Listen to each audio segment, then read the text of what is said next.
I hope you enjoyed this clip from an interview I have coming up with Pastor Nick Stanton.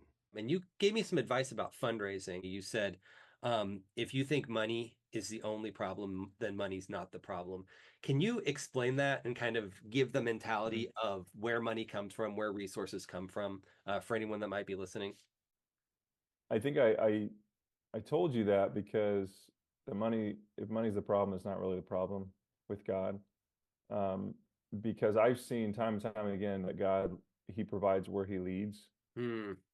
So Yeah. if he's leading you into ministry, if he's leading you to pick up your family, like we did a year and a half ago, to pick up our family and move here to Auburn, where we were, nice and cozy in a community that we've been in for a long time. And with housing market and everything, because we were looking on paper, it's like this doesn't make sense Sure. to move and in this economy and all this. But God provided. We found a house that wasn't even on the market that checked all the boxes of what we were hoping for. Just pr there was provision for a job for my wife Hmm. as a Spanish teacher.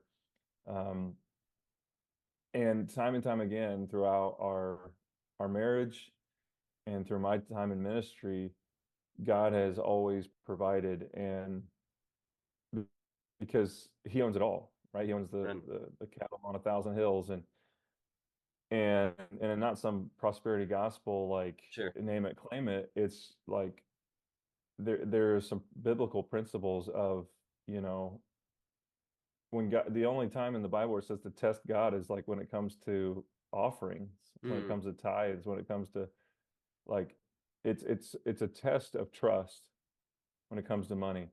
I'm gonna You can test me, God says, and I will fill your storehouses and your barns, like in the sense of like the birds, like Jesus says, the birds of the air, they don't store up in barns.